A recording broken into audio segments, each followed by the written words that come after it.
They will even pass judgment on God. Geronda. Is judging everyone and everything something new to this generation, or has it always been this way? No, it was not like that in the old days.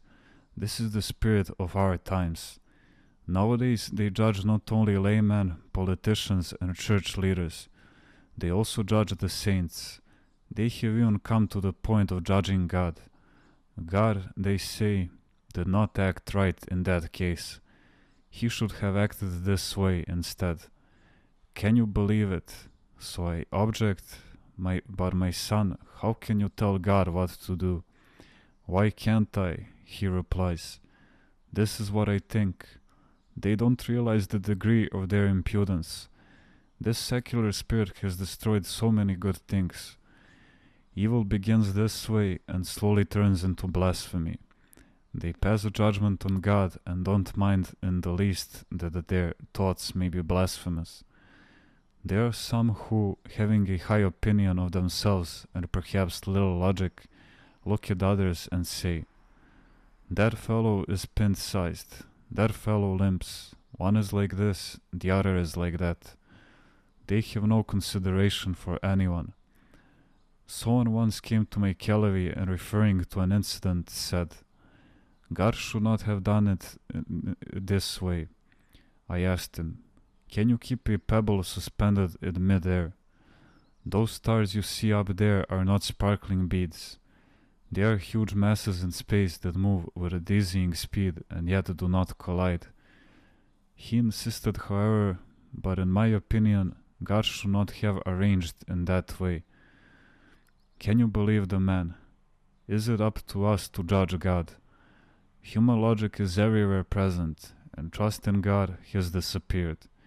And if you try to talk some sense into these people, they say, forgive me, but all I did was state my opinion. Don't I have the right to do that? The things that God hears from us. Fortunately, He doesn't take us at our word.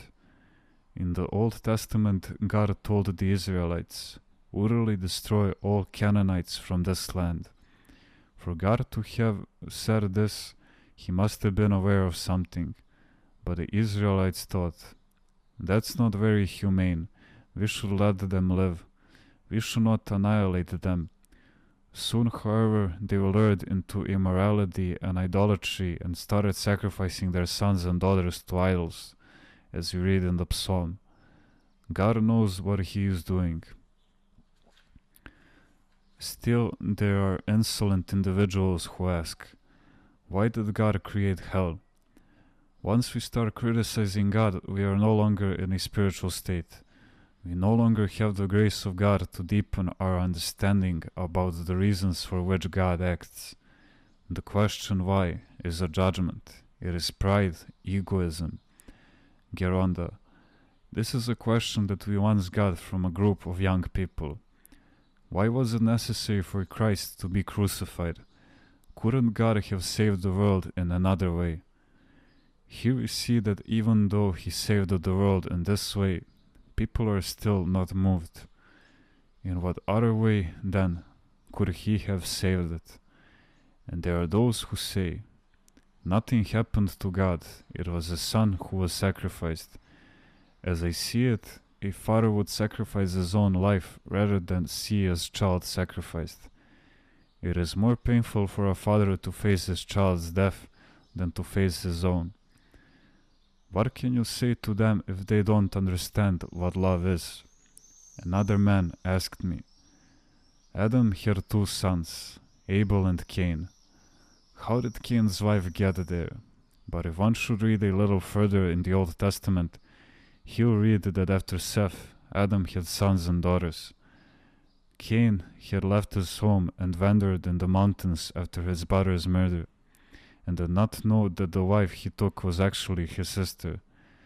God provided that man should descend from one tribe to prevent evil and crime. He wanted us to realize that we all come from the same father and mother, Adam and Eve, so that this thought could then put the limit to human malice. In spite of all this, malice is everywhere today. The things that I must put up with from these types of people who come to see me at my Kelevi. Sometimes I say to them, I have a headache and can't get any aspirin around here, so they go away unhappy.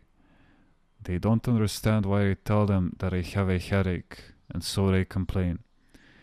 We went to so much trouble to get there, and now he tells us that he has a headache. Others ask me, should we go get you some aspirin?